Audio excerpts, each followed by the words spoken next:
In this episode of the Church Security Roll Call, we're going to be discussing lessons learned from a deadly force attack. Stay tuned.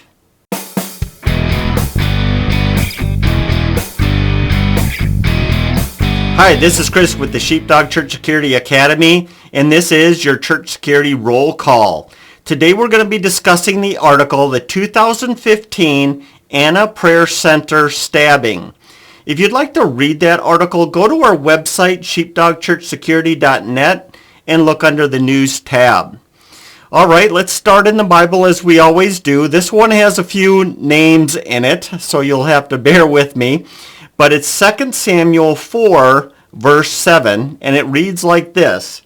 For when Rechoboam and Bohanah, his brother, came into the house, Ishbosheth lay on his bed in his bedchamber, and they smote him and slew him and beheaded him and took his head and gat them away through the plain all night. Okay, sorry about that. Names, ancient names, very difficult. But it's a good verse for us because what we see here is we see this ambush from within.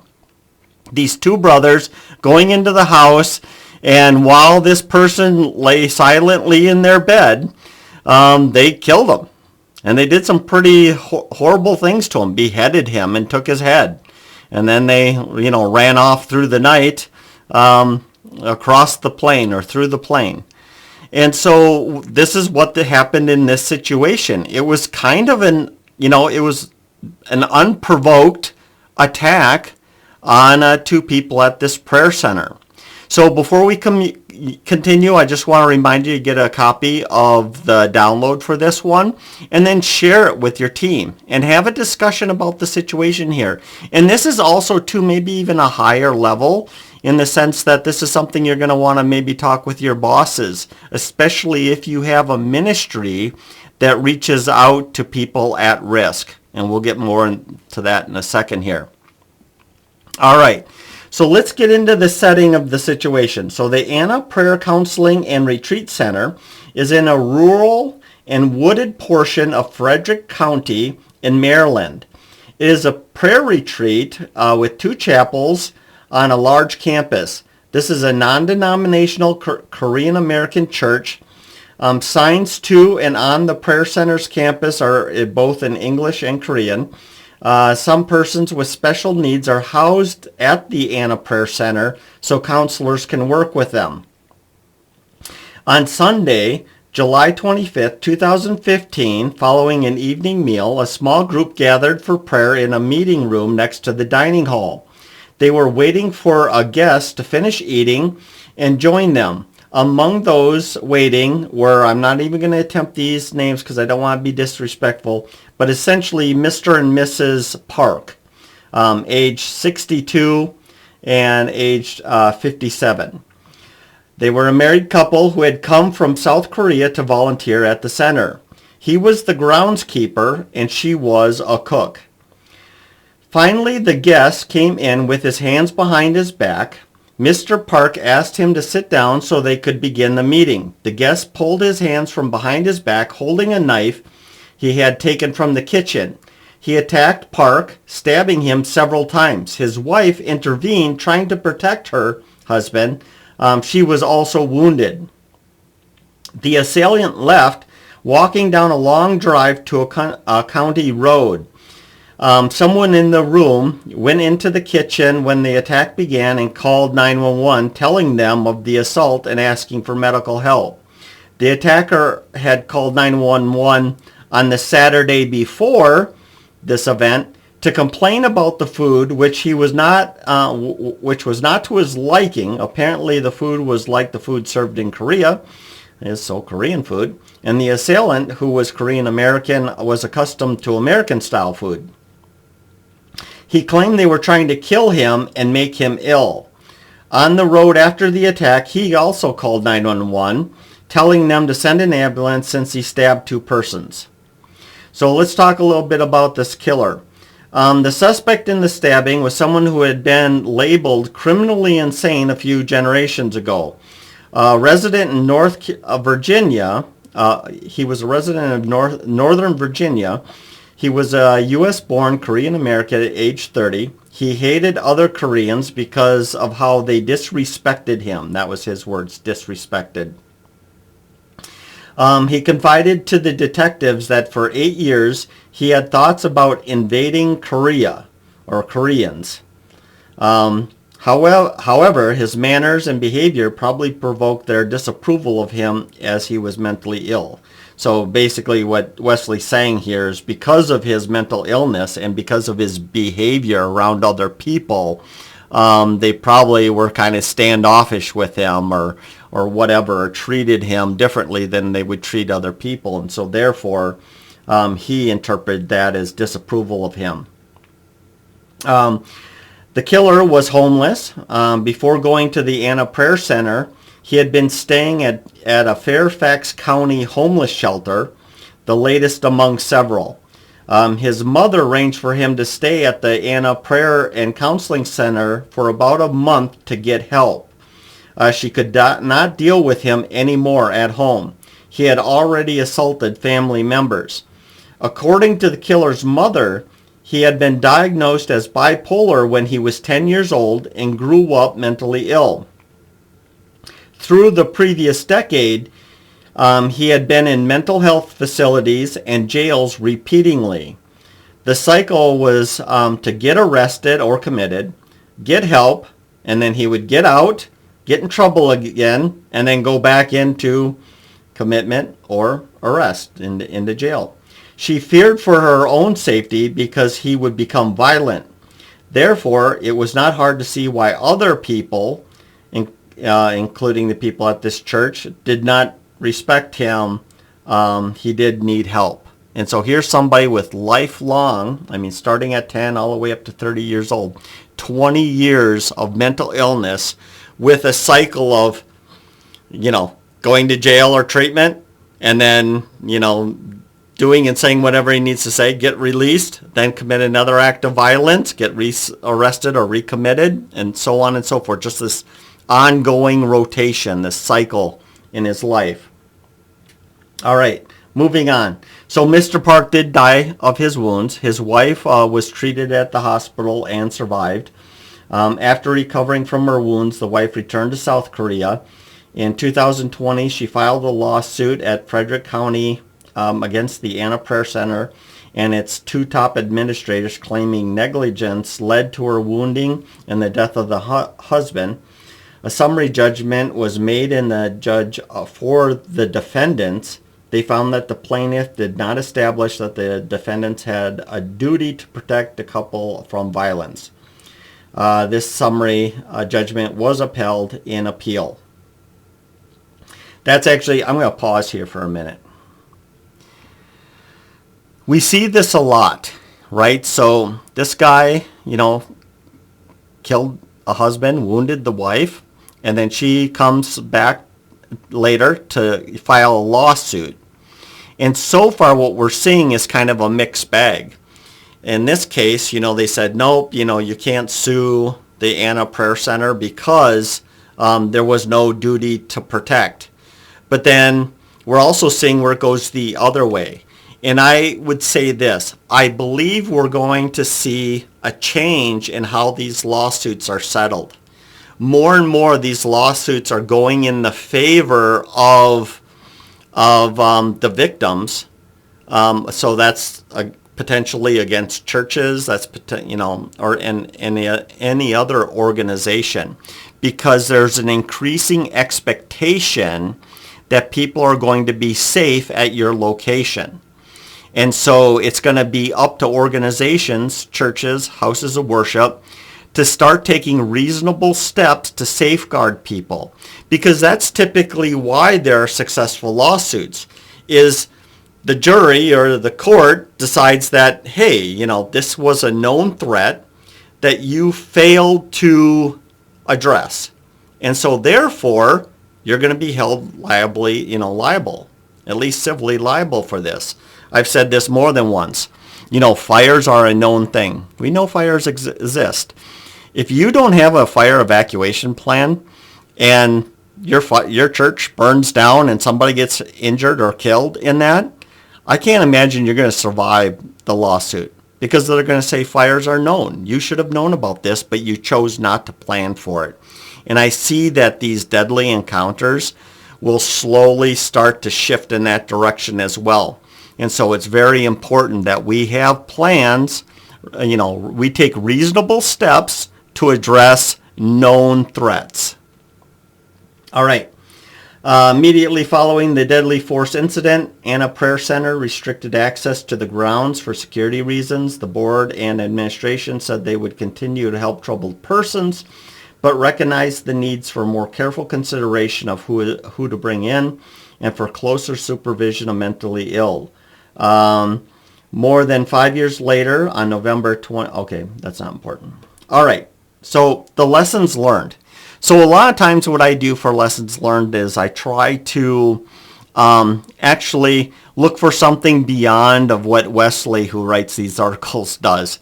But, this time, and it's not because I'm trying to, whatever. I like to give you a balance, what Wesley says, what I say. Anyway, but my point here is this. What Wesley has here is an extremely important lessons learned.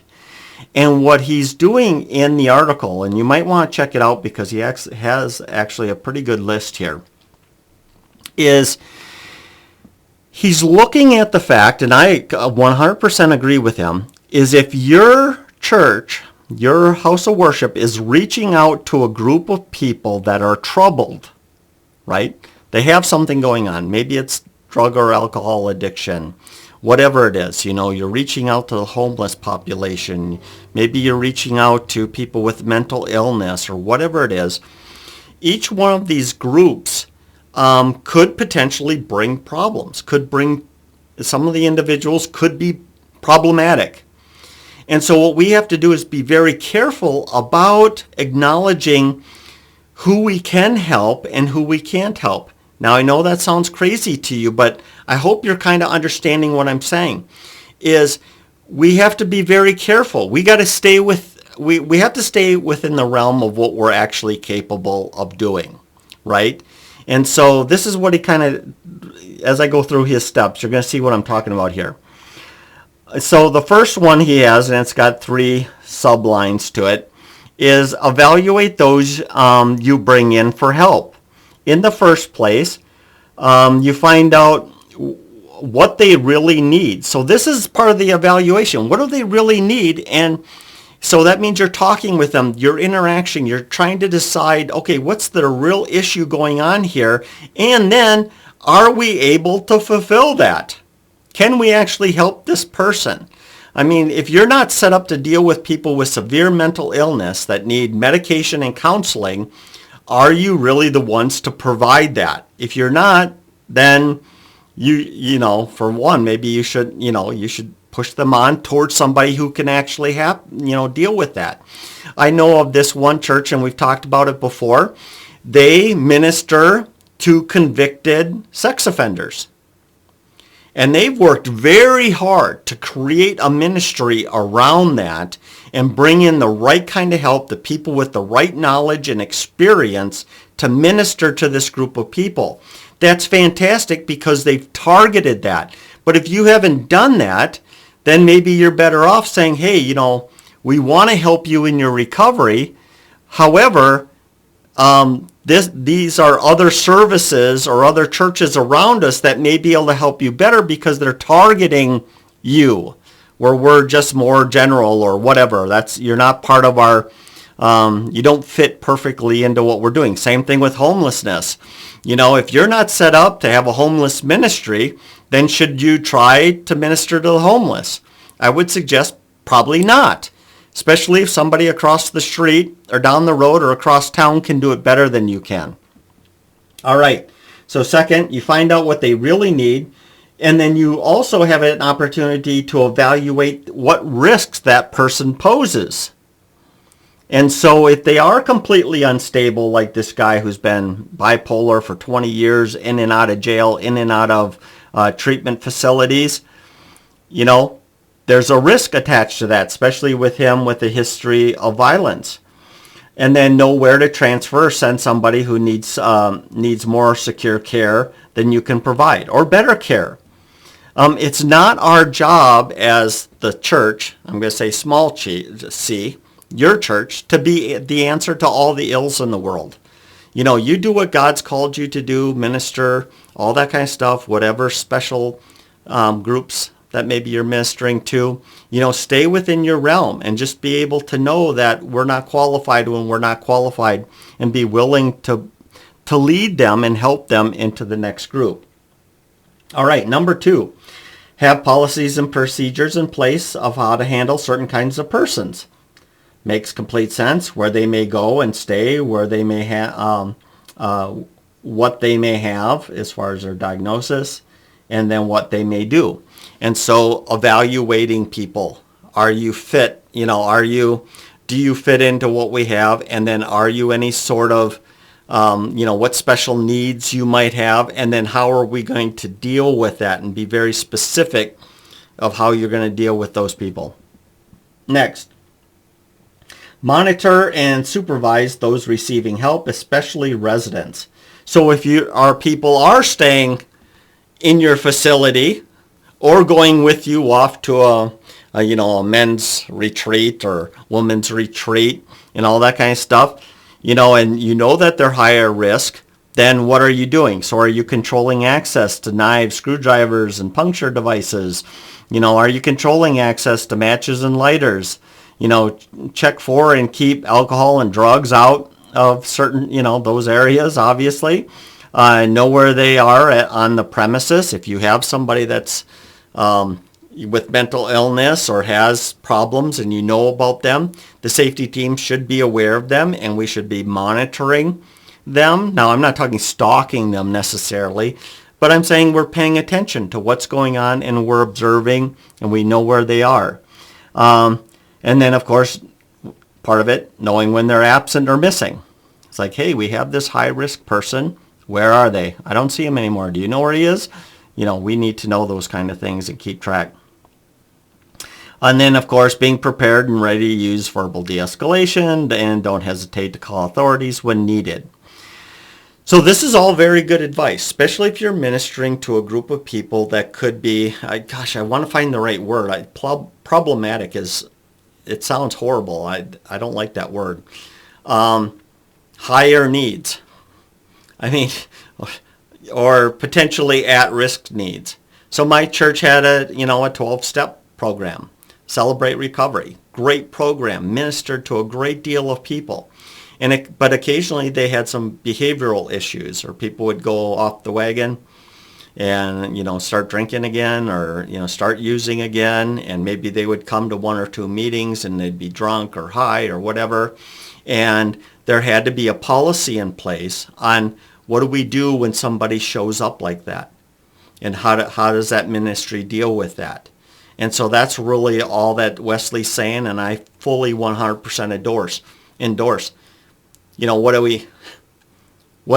What do we do when that happens? That's got to be the plan, and that's what you have to talk about. And that's kind of why I said this is one of those podcasts that this has to be part of an upper leadership conversation. It's nice, I think sometimes, and I'm not saying all churches or all whatever, but some it's like, hey, we're going to have a Celebrate Recovery because we have a recovered alcoholic and they really want to minister to people and they want to put more of God into it and all that good stuff. Awesome. That's great. But that also means that there's additional policies and considerations that we have to put into place, think about, talk about, and get organized. And so maybe your church has a Celebrate Recovery. And what are the plans? Maybe you're reaching out to homeless people. That can include drug and alcohol. It could also include mental illness. What is our plan when they become disruptive or potentially violent? What do we do in those kind of circumstances? Or it's just somebody we know, mental illness, that comes and visits our church and they're up and down and they're all around, and maybe they're spending time in jail and all that kind of stuff. We need to form plans for dealing with those kind of situations. All right. Other than that, you're going to be the first to hear this. This morning, I published a new book to Amazon. It's called Shepherding the Sheepdogs. And what it's intended to be is actually a book for leaders. And so I'll kind of explain my whole thought process behind this. Is when I was in the military, I was an Army captain. And I led a forward support company. And that included mechanics, cooks, and transportation. When I went through training for that, they didn't turn me into a cook, they didn't turn me into a mechanic, and they didn't turn me into a transportation guy. What they did is they gave me enough information to be dangerous on all of those topics. So I knew what right looks like. And so when I wrote this book, I kind of looked at it as, okay, you're the company commander. You need to know what your safety team knows to some degree. You don't need to know it to the depth of the safety team, but you need to have at least an introduction to things like verbal de-escalation and active shooter and child protection. You need to have an introduction to all of that materials. But then on top of that, there's additional responsibilities that you have that your safety team doesn't have. And so that's the whole point of this book. It's called Shepherding the Sheepdogs. It just went live today. I just uploaded it today. Right now, I think it's only the ebook that's now available. And within a day or two, then the printed version is going to be worth it. But I just want you to know about that. Maybe you want to check it out. Maybe you want to buy it for your pastor. Maybe you want to buy it for people on your board if your church has a church board or that kind of deal. I think it's going to be a great book. It's going to be very helpful. And it's really putting them in a position to support a good safety ministry. So other than that, if you like this video, please like, comment, share, all that good stuff. And hey, thank you for being here this week, and let's be careful out there. This program is made for informational purposes only and should not be taken as legal advice.